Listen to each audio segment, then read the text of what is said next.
আজকে একটা গল্প মধ্য দিয়ে আপনাদেরকে সুপ্রভাত জানাবো।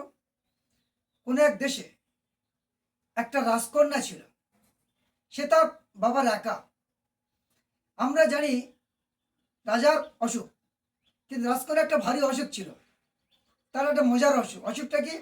সে বিবাহযোগ্যা, কিন্তু কোনো পাত্র তার পছন্দ হয় না। যত ভালো ভালো পাত্র আসুক, তার কোনো দিন পছন্দ হয় না। তা সবাই যখন তাকে জিজ্ঞাসা করছে কি ব্যাপার, কেন পছন্দ হচ্ছে না এত ভালো ভালো পাত্র, তার একটা যুক্তি, আরে সবার তো অ্যানাটমিক্যাল ফিগার এক। অদ্ভুত যুক্তি। যেহেতু সবার অ্যানাটমিক্যাল ফিগার এক, অতএব সবাই একই দেখতে, তাই তার পছন্দ না। রাজার খুব চিন্তা যে কিভাবে আমার মেয়েকে বিয়ে দেওয়া যায়, এবং রাজার বয়স হয়ে গেছে।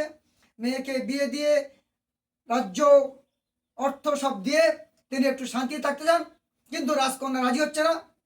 অবশেষে বুঝিয়ে বাজিয়ে রাজকন্যাকে রাজি করা হলো। রাজকন্যা বলল, আমি একটা পরীক্ষা নেব, পরীক্ষায় যে পাশ করবে আমি তাকে বিয়ে করব। ঢোল পিটে দেওয়া হলো। বিভিন্ন দেশের সব পাত্ররা এলো, সুন্দর সুন্দর পাত্ররা। তাকে রাজকন্যা বলল যে আমি সে দেশে একটা ফুল গাছ ছিল, ছোট্ট তবে সুন্দর সুন্দর ফুল ফল হয়, অদ্ভুত দেখতে, ঝাগড়া।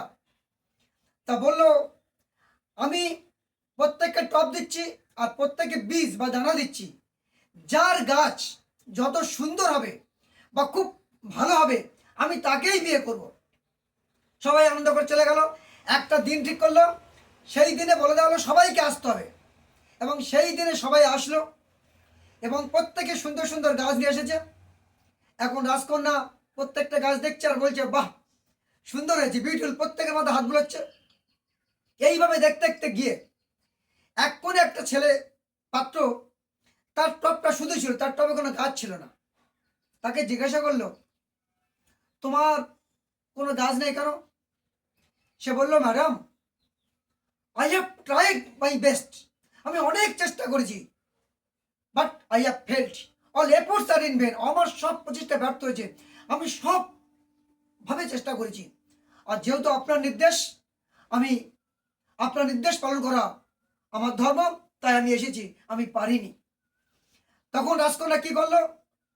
সবার সামনে এই তাকে নিয়ে গিয়ে বললো, I have selected this man as my husband. আমাকে পতি হিসাবে একে বরণ করলাম, কারণ এই একমাত্র ব্যক্তি যিনি রাজকন্যা এবং এত ধন সম্পদ লোভ থাকা সত্ত্বেও সততাকে বিসর্জন দেয়নি।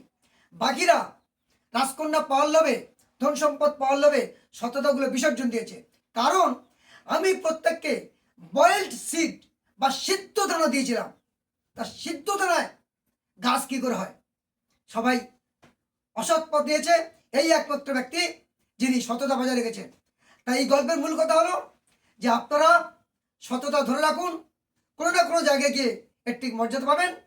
এটাই এর মূল কথা। এই কথা বলে আপনাদের সবাইকে সুপ্রভাত জানাই।